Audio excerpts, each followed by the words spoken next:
नमस्कार, सीएनबीसी आवाज मोतीलाल ओसवाल स्टूडियो में आप सभी का स्वागत है। 10 के दमदार ट्रेड्स की शुरुआत करेंगे हेडलाइंस के साथ।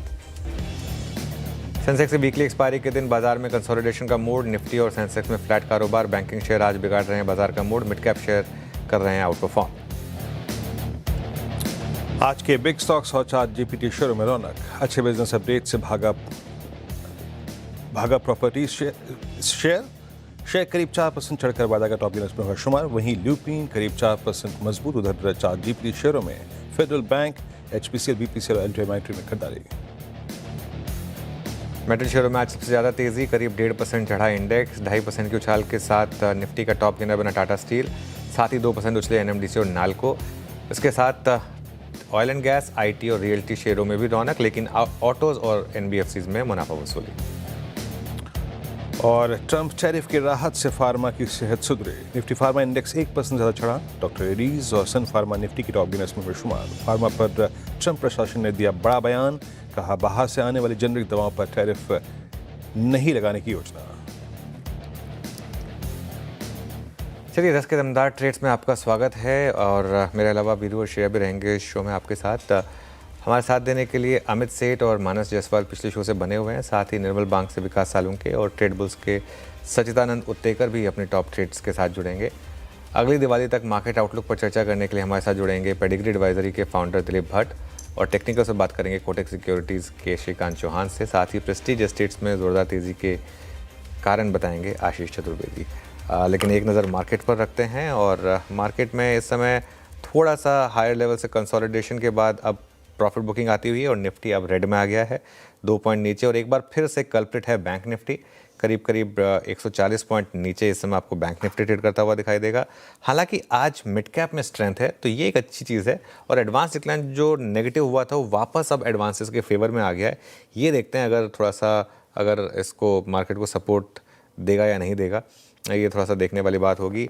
इंडिविजुअल स्टॉक्स में अगर आप देखें तो अब टॉप लूजर्स में इन्फो एज आपको दिखाई देगा। इन्फो एज के अपडेट्स फीके थे, एक्सपेक्टेड था कि आज ये स्टॉक गिरेगा और गिरा भी, और 1.5% नीचे आपको इन्फो एज ट्रेड करता हुआ दिखाई देगा। टाटा मोटर्स ये भी करीब 1.5% नीचे। PV fintech, SBI card, RBL bank, ये कुछ स्टॉक्स हैं जहां पर इस समय आपको डिक्लाइन दिखाई देगी। लेकिन आज का स्टॉक ऑफ द डे है पीजी इलेक्ट्रोप्लास्ट। सुबह हमने स्पॉट किया था इस स्टॉक को, तब ये 3% ऊपर था, अब 7% के गेंस के साथ ट्रेड करता हुआ शानदार मोमेंटम में स्टॉक। लूपिन आज का हमारा बिग स्टॉक्स में शामिल स्टॉक 4% ऊपर। प्रेस्टीज एस्टेट्स ये भी 3.5% ऊपर। औरोबिंदो फार्मा, सोना बीएलडब्ल्यू, कॉनकोर, ये कुछ स्टॉक्स हैं जहां पर आज आपको अच्छे मोमेंटम दिखाई देंगे। एनएमडीसी ये भी करीब 2% ऊपर। वीरू जैम, ये थी बाजार की अब तक की छोटी सी समरी। आइए अब पैनल से मुलाकात करते हैं, बात करते हैं अमित सेठ जी, मानस जी पिछले कार्यक्रम से इस कार्यक्रम में भी शिरकत करेंगे, और फ्रेश पर्सपेक्टिव, ताज़ा तरीन नज़रिया लेकर हमारे साथ विकास सालुके और सचिन जी जुड़े हैं इस वक्त। आप सभी को नमस्कार, कार्यक्रम में स्वागत है। सचिन जी, आपके 2 ट्रेड्स इस वक्त क्या रहेंगे? Good morning Viru ji, good morning Anuj ji, good morning to all the panellist. Clearly जिस तरीके से मार्केट की पोजीशनिंग है, मुझे लग रहा है 25,120 एक इमीडिएट हर्डल होगा, एंड हो सकता है कि ड्यूरिंग द डे 24,900 920 के आसपास के भी स्विंग्स बने। क्लियरली बैंक निफ्टी में दबाव है, एंड जो प्रोबेबल सपोर्ट है वो 55,600 के आसपास प्लेस्ड है। तो आई थिंक ओवरऑल थोड़ा सा बायस यहाँ पर नेगेटिव है। बट जिस तरीके से पोजीशनिंग हो रही है, मुझे लग रहा है यहाँ पर ऑटोस पे काफी दिनों से दबाव है, वहां पर मारुति जैसा स्टॉक डिस्ट्रीब्यूशन के घेरे में है। मुझे लग रहा है अपने 5-day एक्सपोनेंशियल मूविंग एवरेज को इसने कॉन्फिडेंटली काटा है on the lower side, and तैयारी हो रही है अपने 20-day एक्सपोनेंशियल मूविंग एवरेज के और बढ़ते हुए। तो यहाँ पर मारुति में फ्रेश शॉर्ट पोजीशंस ऐड करने की सलाह होगी। जिस तरीके से डेटा है, 16,120 के आसपास आपको स्टॉप लॉस लगाना है on closing basis, and during this particular week itself मुझे लग रहा है 15,870 से लेके 15,760 तक की एक डिक्लाइन मारुति के फ्यूचर्स में आ सकती है। डिस्क्लोजर होगा कि हमने हमारे क्लाइंट्स को भी ये रिकमेंडेशन दी है। And on the positive side, अच्छी सस्टेनेबल मूव यहाँ पर अनफोल्ड हो रही है काफी सारे हेल्थ केयर स्टॉक्स में, एंड वहां पर अपोलो हॉस्पिटल में जिस तरीके से रिकवरी हुई है ड्यूरिंग द डे, अपने 50-day एक्सपोनेंशियल एवरेज को इतने अच्छी तरह रिस्पेक्ट दिया है, एंड वहां से एक वर्टिकल राइज हुई है। तो संकेत यहाँ पर एक बुलिश इंपल्स के हैं, जिसके प्रोबेबल टारगेट्स लगभग अराउंड 78-80 के आसपास प्लेस्ड है। तो मुझे लग रहा है यहाँ पर अभी भी मोमेंटम चेस किया जा सकता है 7660 के स्टॉप लॉस के साथ। फ्रेश लॉन्ग पोजीशंस ऐड करने की सलाह होगी अपोलो हॉस्पिटल्स के फ्यूचर्स में 7880 के टारगेट के लिए। डिस्क्लोज होगा कि हमने हमारे क्लाइंट्स को ये भी particular position on the long side recommend की है। ओके, तो सचिन जी की दो ट्रेड्स, एक शॉर्ट साइड की ट्रेड आई मारुति पर बिकवाली की राय, साथ ही अपोलो हॉस्पिटल आपको खरीदारी की राय उनकी तरफ से आती हुई नजर आ रही है। विकास जी, गुड मॉर्निंग, स्वागत है आपका कार्यक्रम में। बताइए आपके इस वक्त के दो ट्रेड्स क्या होंगे? Good morning Shreya. देखो, दोनों भी मेरे बाय साइड में रहेंगे। देखो, मार्केट अभी भी एक इम्पोर्टेंट सपोर्ट के आसपास ही ट्रेड करते हुए देखने मिला है। दोनों भी काउंटर में मुझे लगता है एक पॉजिटिव साइड का मोमेंटम देखने मिलेगा। पहले तो बायोकॉन। बायोकॉन मुझे यहाँ पे स्ट्रांग लग रहा है। लास्ट 3 ट्रेडिंग सेशन में हमने देखा है कि 340-45 को अच्छे से ये मैनेज कर पा रहा है, तो 344 के स्टॉप लॉस से बायोकॉन को यहाँ पे बाय किया जा सकता है। 372 के आसपास के टारगेट मुझे लगता है यहाँ पे बायोकॉन वापस दिखाते हुए देखने मिल सकता है। लास्ट 2 ट्रेडिंग सेशन में एक अच्छा वॉल्यूम ब्रेकआउट भी इस काउंटर में देखने मिल रहा है, तो बाय को मेरा फर्स्ट बाय कॉल रहेगा 372 के टारगेट के लिए। 344 का स्टॉप लॉस नीचे में देखने मिल सकता है। दूसरा मेरा बाय कॉल रहेगा आईडीएफसी फर्स्ट बैंक, जहां पे हमने देखा है कि लास्ट 4 ट्रेडिंग सेशन में एक अच्छा अपमूव देखने मिला और comfortably long term moving average के ऊपर सस्टेन भी करते हुए देखने मिल रहा है। तो 70 के स्टॉप लॉस से आईडीएफसी बैंक को यहाँ पे बाय किया जा सकता है। ऊपर में जो टारगेट निकल के आ रहा है वो 78-76 के आसपास के टारगेट मुझे लगता है यहाँ पे आईडीएफसी फर्स्ट बैंक में देखने मिल सकते हैं। तो दूसरा मेरा buy call IDFC first bank रहेगा। और एक डिस्क्लेमर रहेगा कि ये दोनों भी काउंटर हमने हमारे क्लाइंट को यहाँ पे रिकमेंड कर चुके हैं। जय, तो क्लाइंट्स पे सिमिलर नोट पे व्यू शेयर किया गया है। मानस, आपके दो ट्रेड्स। देखिए, पहले तो पीजी इलेक्ट्रोपास्ट में खरीदारी करने की राय रहेगी। स्टॉक ने हायर टॉप साइड बॉटम का कंफर्मेशन दिया, 10 और 20 डे मूविंग एवरेज को रिगेन कर लिया। तो पीजी में खरीदारी करनी है 529 रुपए के स्टॉप लॉस से 529 का स्टॉप लॉस लगाएंगे। 590 तक के टारगेट देखने को मिल सकते हैं। जो दूसरा स्टॉक है वो लुपिन का है। देखिए, फार्मा में बाइंग है। लुपिन ने आज एक ही दिन में अपने जितने इंपॉर्टेंट मूविंग एवरेजेस हैं सबको ब्रीच किया, सबके ऊपर निकला है। तो लुपिन में खरीदारी करेंगे, 1944 का स्टॉप लॉस लगाएंगे, 2050 तक के टारगेट्स पास होंगे। ल्यूपिन और पीजी इलेक्ट्रोप्लास्ट यहाँ पे खरीदारी की राय, दोनों ही काउंटर्स में शानदार मूव और हमारे बिग स्टॉक स्टार जीपीटी में भी शुमार था। अमित जी, बताइए आपके दो ट्रेड्स क्या होंगे इस वक्त के? शेयर जी, एक लॉन्ग रहेगा, एक शॉर्ट रहेगा। लॉन्ग हमारा रहेगा हिंडाल्को में। यहाँ पे स्ट्रक्चर पॉजिटिव है, स्टॉक टेंडेमा से बाउंस कर रहा है। 774 का प्राइस है हिंडाल्को का, 764 का स्टॉप लॉस और टारगेट्स रहेंगे 790 के। शॉर्ट साइड में ट्रेड रहेगा टाटा मोटर्स में। टाटा मोटर्स में हम एक कंटिन्यूअस वीकनेस देख रहे हैं। स्टॉक अपने की मूविंग एवरेजेस के भी नीचे ट्रेड कर रहा है और रिसेंटली अपना 50 डेमा फिर ब्रेक किया है। यहाँ पे काफी प्रेशर है, तो इसका लगभग 671 का प्राइस है फ्यूचर्स में। टारगेट्स हमारे रहेंगे 658 के और स्टॉप लॉस रहेगा 678 रुपीज का। हिंडाल्को यहाँ पे खरीदारी की राय, मेटल्स में शानदार रैली स्ट्रेंथ नजर आ रही है, लेकिन आपको टाटा मोटर्स में शॉर्ट की राय आई है। काफ़ी कमज़ोर ये काउंटर, Q2 अपडेट भी ख़राब थे और ऑटो स्पेस में बिकवाली हावी होती हुई नज़र आ रही है।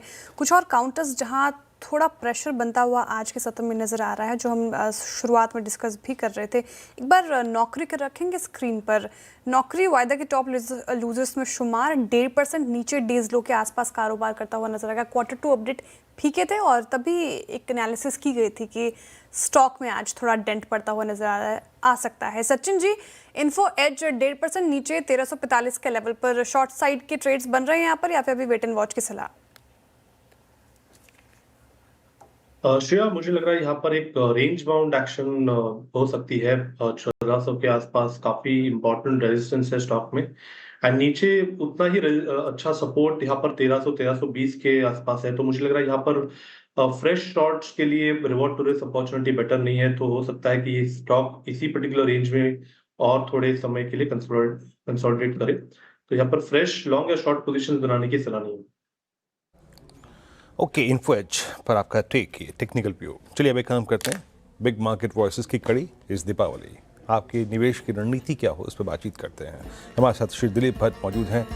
दिलीप सर, नमस्कार, प्रणाम, स्वागत है कार्यक्रम में आपका। ये दीपावली रोशनी वाली ये बाजार चलते चलते अपनी कन्विक्शन को कहीं ना कहीं लूज कर रहा है सर। बैंक्स चले, एक बेहतरीन पॉलिसी के बाद एक स्ट्रॉन्ग मोमेंटम आया, एफआईएस की थोड़ी शॉर्ट कवरिंग थी, बट मोर और लेस आपको लग क्या रहा है इस अर्निंग सीजन में मार्केट का बिहेवियर कैसा रहेगा? और एक और चीज़, आपकी अर्निंग्स के एक्सपेक्टेशन के मुताबिक इस वक्त बाइंग स्पेस बाइंग जहां आपको करनी चाहिए वो कौन कौन से सर? देखिए, मैं अभी भी यही मानता हूं कि valuations is still not in favour of the investors.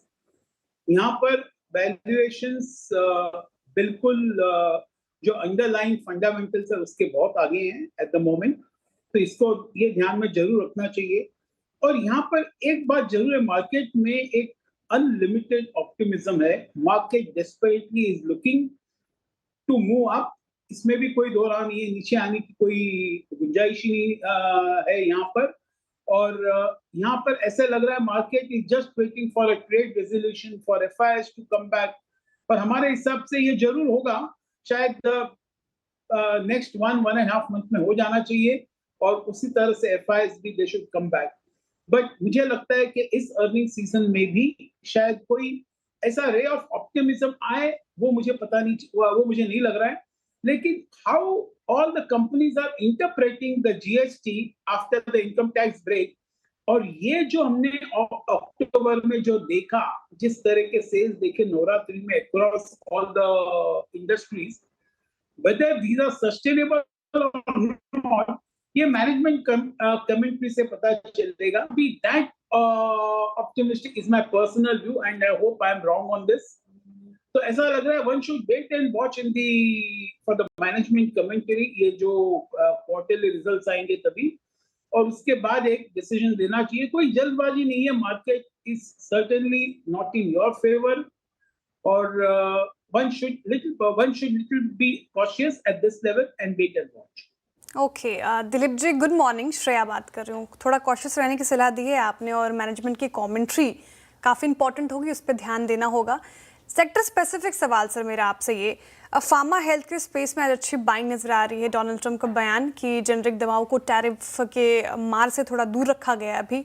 इस मूड माहौल में फार्मा हेल्थ केयर स्पेस आपको कैसा लगता है, और आपकी एडवाइजरी ने क्या यहाँ पे एक्सपोजर बढ़ाया है? क्या टेक होगा इस स्पेस पर?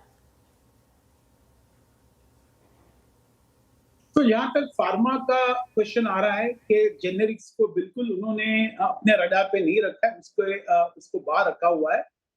लेकिन मैं यहाँ पर स्पेकुलेशन करना नहीं चाहूंगा। मुझे अभी भी लग रहा है कि शायद एक ट्रेड रेजोल्यूशन हो जाए, उसके बाद ही डेफिनेट एक कंक्लूजन आ जाएगा। But yes, pharma space without any doubt Shreya ji बहुत अच्छा लग रहा है।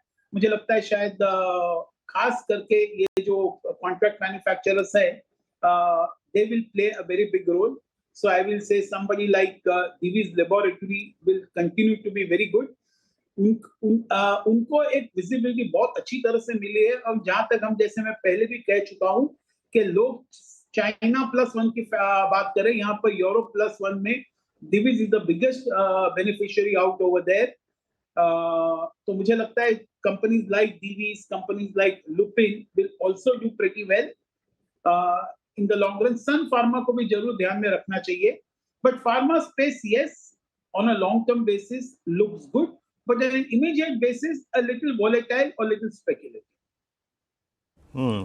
अच्छा दिलीप जी, कहाँ पे प्रॉफिट्स को कैश में कन्वर्ट करना चाहिए? अब आप देखिए, मेरे ख्याल से वो 15 अगस्त की जो प्रधानमंत्री मोदी जी की स्पीच थी कि हम जीएसटी को रेशनलाइज करेंगे, फिर वो हुआ भी, उसको एक दो स्पेस ने हाथों हाथ लिया। बाजार ने सबसे पहले रिएक्शन दिया ऑटो पे।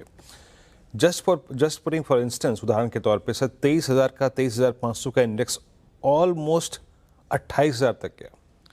आपने फिर नंबर्स देखे, वो भी अच्छे रहे, monthly sales figure.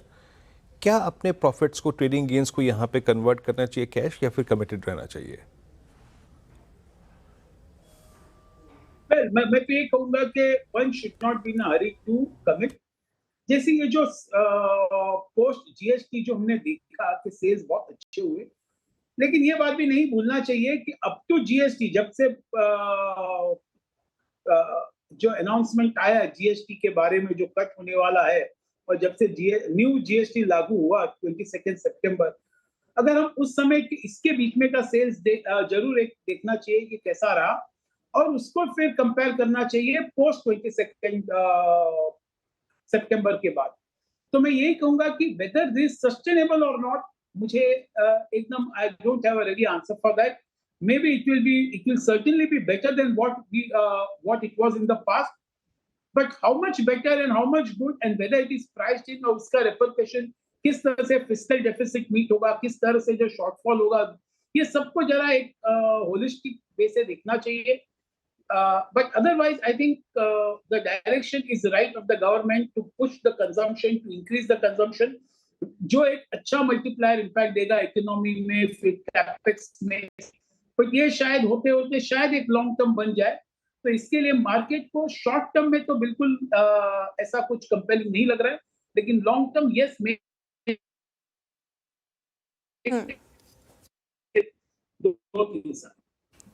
Okay Dilip जी, एक और सवाल मेरा न्यू एज स्टॉक्स को लेकर है आपसे. डिलीवरी हो गया, इटर्नल हो गया, स्विगी, पेटीएम जैसे स्टॉक्स ने मतलब बाजार में कहीं ना कहीं इसने अपनी जगह बनाई है. यहाँ पर अच्छे खासे मोमेंटम हमें आए दिन देखने को मिलते हैं, रिपोर्ट्स भी काफ़ी पॉजिटिव आती है.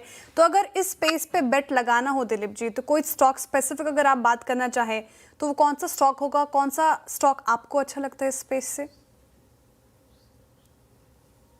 मुझे लगता है जोमैटो और स्विगी दोनों को ध्यान में रखना चाहिए. जिस तरह से उनका ग्रोथ ट्रैजेक्टरी है, जिस तरह से उनके पास जो कैश है बुक्स में, और जिस तरह से ये जो क्विक कॉमर्स का भी जो क्वेश्चन है, एक फूड है और एक क्विक कॉमर्स है, जिस तरह से मूवमेंट हो रहा है, मुझे लगता है ये दोनों स्टॉक एक अपने पोर्टफोलियो में होना चाहिए in this amongst the new age stocks. और शायद यहाँ से लॉन्ग टर्म में एक बहुत अच्छा रिटर्न देके जाए, and may be the returns can also surprise a lot of us in the long run. अच्छा, इस पूरे साल हमको दिलीप सर कुछ ना कुछ मिलता रहा सरकार से राहत के तौर पे. आप देखिए, आपको बजट में टैक्स कट मिला, आपको आरबीआई से रेट कट मिला, आपको जीएसटी कट मिला, सब कुछ मिला. लेकिन किसी भी इंस्टेंस पे एक सेक्टर तेज़ी नहीं पकड़ पाया और वो था एफएमसीजी. अभी भी 54,515 पे निफ्टी एफएमसीजी अपनी जैन 2025 से लेकर अब तक की जो lowest trajectory, second lowest trajectory, उसी पर ट्रेड कर रहा है. ये ट्रांसलेट नहीं कर पाया किसी अपनी तेज़ी को, एटलीस्ट मीडियम टर्म में भी. आपको क्या लगता है, वजह क्या है इसकी? और एफएमसीजी पे आपका टेक, कोई पॉकेट एफएमसीजी में जो आपको ठीक ठाक लग रही हो बाय करने के लिए, अगर स्टॉक स्पेसिफिक टिप्पणी कर पाएँ तो, और आपके मतलब आपका एहसानमंद होगा मैं अगर स्टॉक स्पेसिफिक टिप्पणी कर पाए. एफएमसीजी में I have been bullish for some time, और मैं यही कह रहा था कि अगले 3-4 क्वार्टर में हम देख रहे कभी भी एक मौका आएगा जहां पर ये बहुत अच्छी तरह से इसका मूवमेंट आएगा, मोमेंटम पिकअप होगा और ये चले जाएंगे. But challenge at the moment, as we all know, is the valuation. FMCG के वैल्यूएशन, डिस्पाइट जो कुछ भी पास्ट के उनके परफॉर्मेंस आए हैं, वॉल्यूम ग्रोथ आए हैं, और हम देख रहे हैं कितना म्यूटेड वॉल्यूम ग्रोथ रहा है, उसके बाद भी वैल्यूएशन तो कुछ खास घटे नहीं है. तो इसके लिए valuation remain challenge, but yet we remain bullish, because मुझे लगता है ये जो पूरा जो जीएसटी का जिस तरह से जो कट आया है, जिस तरह से urban consumption also is all set to revive, जो एक बैकफुट में था, और रूरल कंजम्पशन में भी अगर हम देखें उसमें तो डेफिनेट रिवाइवल दिखाई दे रहा है. ये सब मुझे लगता है एक एफएमसीजी के लिए एक अच्छा रेसिपी है. और शायद इन्फ्लेशन जिस तरह से कमजोर हुआ है, जिस तरह से वीक हुआ है, तो मुझे लगता है that also is a good news. So एक मोमेंटम ट्रेड बन सकता है over next 2 to 3 quarters. Long term में जरा इसको कॉल लेना मुश्किल है, but I would say that one should definitely look at these particular stocks in the current atmosphere, कि अपने पोर्टफोलियो को रेजिलियंस मिलेगा, डिफेंस मिलेगा, और एक अपॉर्चुनिटी मिल सकता है अगले 3-4 क्वार्टर में. ओके, तो दिलीप साहब बहुत बहुत शुक्रिया, आप इस कार्यक्रम में शामिल हुए. सभी सेक्टर्स पे, इंडस्ट्रीज पे अपनी राय रखी, आपने स्टॉक्स पे टिप्पणी भी करी, और पूरे CNBC आवाज़ परिवार की तरफ से, मेरी तरफ से, श्रेय की तरफ से आपको दीपावली की अग्रिम शुभकामनाएं. अब एक काम करते हैं, निफ्टी लिखे आइए. निफ्टी हम 25,000 की दहलीज पर घूमते हुए, and same is the case with Nifty bank 55,800 यानी the second biggest put writers cluster पे, पोस्ट आई थिंक 56,000 उस पर ट्रेड करता हुआ. आज के दिलचस्प, मजबूत और अच्छे स्टॉक्स में की श्रेणी में प्रेस्टीज स्टेट्स आएगा. अच्छे बिजनेस अपडेट, उस पर रिएक्शन स्ट्रीट ने अच्छा दिया है. हालांकि स्टॉक इंट्राडे में हायर लेवल से वर्सेस 1612 45 और करीब करीब 47 रुपये से रिट्रेस कर चुका है। लेकिन अपडेट्स थे कैसे, नंबर्स में क्या बारीकियां थी, प्लस हाउस व्यूज़ क्या हैं इन नंबर्स पे, आइए आशीष से समझते हैं। आशीष बताइए। देखिए काफ़ी बड़ी अपडेट्स यहाँ पर देखने को मिला है। खासतौर पर अगर आप देखें तो जो प्री सेल्स के आंकड़े देखने को मिले हैं अनुमान से काफ़ी बेहतर है, और FY26 की जो प्री सेल्स की गाइडेंस थी पूरे साल की, ये फर्स्ट हाफ में इसका 69% पूरे साल का जो है इन्होंने अचीव कर लिया। इसके अलावा अगर आप देखें तो FY26 के लिए जो प्री सेल की गाइडेंस है तकरीबन 29,000 करोड़ के आसपास की है। ये नोमरा का एस्टिमेट आपको मैं बता रहा हूँ, लेकिन अगर आप नंबर्स देखें तो काफ़ी बढ़िया है। खासतौर पर सिर्फ क्वार्टरली नहीं, अगर आप फर्स्ट हाफ की बात करें यानी H1 की, तो अब तक की सबसे ज़्यादा सेल्स बिक्री के आंकड़े यहाँ पर आपको H1 में देखने को मिले, और पूरी सेल्स अगर आप देखें तो FY26 के H1 में FY25 का पूरा जो टारगेट था वो पार हो चुका है। अब इसके अलावा अगर आप देखें तो H1 में करीब 18,144 करोड़ की सेल्स यहाँ पर देखने को मिली, जिसमें अगर आपको पिछले साल से कंपेयर करके देखें तो 157% की ग्रोथ आपको नजर आएगी। इसके अलावा जो बिक्री क्वार्टर के दौरान देखने को मिली, यानी मैं क्वार्टर 2 की बात कर रहा हूं, तो तकरीबन 6,000 करोड़, प्रिसाइजली 6,017 करोड़ का आंकड़ा यहाँ पर आपको देखने को मिला है, जो कि पिछले साल से 50% ज़्यादा है। औसत रियलाइजेशन अगर आप अपार्टमेंट्स में देखें तो 14,906 रुपये प्रति स्क्वायर फीट है। प्लॉट्स में अगर आप देखें तो और भी बेहतर है, 43% की बढ़त यहाँ पर देखने को मिली है, 9,510 रुपये प्रति स्क्वायर फीट ये आपको रियलाइजेशन प्लॉट्स में देखने को मिले। लेकिन अगर आप जीडीवी की बात करें तो Q2 में तकरीबन ऑलमोस्ट 4,000 करोड़ के आसपास की देखने को मिले, और इनका जो रिटेल कारोबार है ये भी काफ़ी बढ़िया कर रहा है, जहां पर अगर आप देखें तो फुटफॉल 48 लाख से ऊपर है और ऑक्यूपेंसी लगभग फुल मानी जाएंगी, 99% के करीब है। अब सेल्स मिक्स की बात की जाए तो प्रेस्टीज एस्टेट्स पहले सिर्फ साउथ के लिए जाना जाता था, लेकिन अगर आप सेल्स मिक्स क्वार्टर 2 का देखें तो बहुत ही डाइवर्सिफाइड आपको नजर आएगा, जहाँ पे 40% अगर आप देखें तो बेंगलोर है, दिल्ली NCR में 18% है, मुंबई के मार्केट्स में कुछ नए लॉन्चेस हुए हैं तो 22% यहाँ पर आएगा। इसके अलावा हैदराबाद है, चेन्नई है और अन्य मार्केट्स में 2 है। खास बात यह है कि ब्रोकरेज हाउस को सभी को ये अपडेट बढ़िया लगा है और इनके अनुमान से काफ़ी बढ़िया है। इनफैक्ट प्री सेल्स तो सबको बहुत पसंद है। अब मॉर्गन स्टैनली ओवरवेट की रेटिंग दे रहे हैं, 1,900 रुपये का टारगेट है। नोमेरा की तरफ से भी टारगेट खरीदारी की राय के साथ 1,900 रुपये का है, और नोवामा भी इस स्टॉक के ऊपर खरीदारी की राय दे रहे हैं 1,966 के टारगेट के लिए। बिल्कुल प्रेस्टीज, शुक्रिया आशीष जानकारी के लिए। 1966 तक के टारगेट आए हैं, यानी कि 26-27% के अपसाइड पोटेंशियल प्रेस्टीज में नजर आ रहे हैं ब्रोकरेजेस को। शानदार क्वार्टर 2 अपडेट्स, हालांकि इंट्राडे में थोड़ा हाई साइड से कूल ऑफ हुआ, 5-6% अप था, अभी 3.5% के बढ़ोतरी के साथ कारोबार करता हुआ नजर आएगा आपको। विकास जी, प्रेस्टीज सेट्स इस रैली को चेज किया जाए जिस तरीके से आज मूव दिखा रहा है मार्केट में, और साथ ही एक और सवाल इससे जुड़ा हुआ, रियल्टी स्पेस में कौन सा स्टॉक आपको अच्छा लगता है? देखो प्रेस्टीज जिस हिसाब से आज गैप अप हुआ उसके बाद थोड़ा पुल अप हुआ, लेकिन अभी भी इसमें एक पोटेंशियल है। थोड़ा सा रिट्रेसमेंट यहाँ पे देखने मिला था इंट्राडे में, बट मुझे लगता है कि नीचे में 1550 का यहाँ पे एक इम्पोर्टेंट इंट्राडे बेस सपोर्ट बन चुका है। तो जिनके पास पोजीशन है 1550 के स्टॉप लॉस से अभी भी बने रह सकते हैं, यहाँ से वापस अपसाइड का एक आपको यहाँ पे देखने मिल सकता है। तो ओवरऑल सेटअप पॉजिटिव हो रहा है। अभी लास्ट कुछ दिनों से काउंटर ऑलरेडी नीचे चल रहा था और यहाँ पे एक अपसाइड मोमेंटम नहीं देखने मिला था। मुझे लगता है अभी यहाँ से एक थोड़ा सा रिवाइवल हो सकता है। ऊपर में जो इम्पोर्टेंट रेजिस्टेंस देखने मिल रहा है वो अराउंड 1586 के आसपास का है, जो उसका 50 डीएम है, और अगर वो ब्रेक करके उसके ऊपर निकलता है तो मुझे लगता है एक नया अपसाइड का मोमेंटम कैरी करेगा 1640 के टारगेट के लिए। फिलहाल तो 1550 का एक इम्पोर्टेंट सपोर्ट इस काउंटर में देखने मिल सकता है।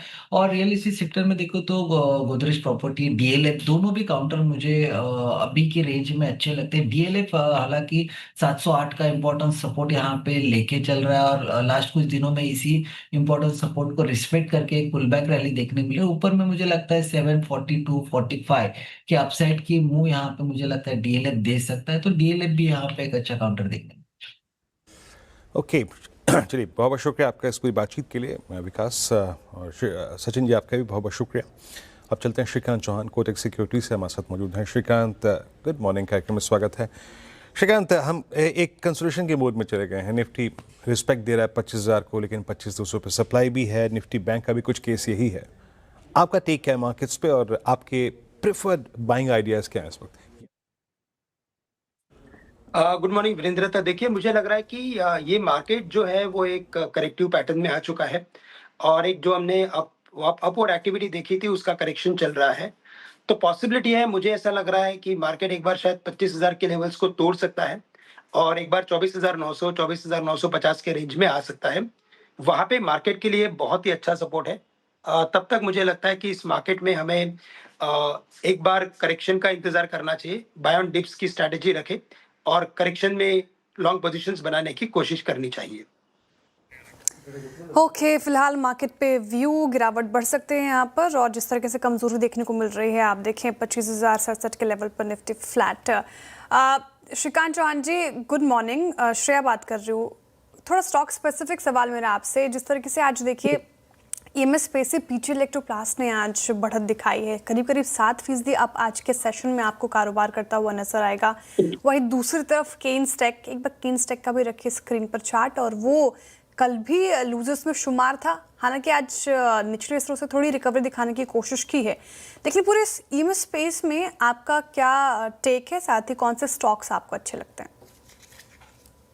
देखिए, अगर ये ईएमएस स्पेस की अगर बात करें तो हमें लगता है कि यहाँ पे अगर एक लॉन्ग टर्म का व्यू हो तो बिल्कुल इसमें लॉन्ग की पोजीशंस बनानी चाहिए, but with a very short term view मुझे लगता है कि ये सभी स्टॉक अपने इंपॉर्टेंट रेजिस्टेंस को हिट कर चुके हैं, स्पेशली केन्स टेक्नोलॉजी। यहाँ पे हमें लगता है कि 7,500 और नीचे में 6,800 6,900 तक के लेवल्स ये दिखा सकता है। तो बाय ऑन डिप्स की स्ट्रैटेजी बनाए तो ज्यादा फायदेमंद होगा, बट अगर लॉन्ग टर्म का व्यू हो तो करंट लेवल्स पे मुझे लगता है कि केन्स टेक्नोलॉजी काफी अच्छा करेक्ट हो चुका है। पीजी इलेक्ट्रोप्लास्ट की भी अगर बात करें तो यहाँ पे भी एक रेंज बनी हुई है 570 एंड 530 की, तो कोई करेक्शन अगर आता है तो इसमें पोजीशंस बनाए। बट अगर एकदम लंबे अवधि का अगर नजरिया हो, मोर देन 12 मंथ्स, तो मुझे लगता है कि ये स्पेस में और भी अच्छे हमें रिटर्न्स देखने मिलेंगे। श्रीकांत जी आज बड़े रिलैक्स बैठे हुए हैं आप, है ना? लग रहा है करवा चौथ की तैयारी हो गई है आपकी, है ना? अरे वीरेंद्र जी, आज प्रॉब्लम क्या हुआ है, मेरा लैपटॉप जो है वो लैपटॉप हैंग हो गया है और मैं मोबाइल से कनेक्ट कर रहा हूँ सर आपको। ये प्रॉब्लम है, इसके लिए वो सेटिंग तजुर्बा इसे ही कहते हैं कि बिना लैपटॉप के भी बातचीत हो जाए, है ना? इसे कहते हैं। बहुत बहुत शुक्रिया आप इस कार्यक्रम में शामिल हुए। सभी स्टॉक्स इंडेक्सेस पे आया रखिए आपने 25,070 और 25,000 हमारा साथ निभा रहा है, और शेयर का साथ निभाने के लिए आप कंचन आ चुकी हैं। तो कोई प्रश्न पूछना हो, कोई दुविधा हो ट्रेड पे, इन्वेस्टमेंट पे, जरूर पूछिएगा श्रेया और कंचन के साथ। मैं चला, 12 बजे आऊँगा।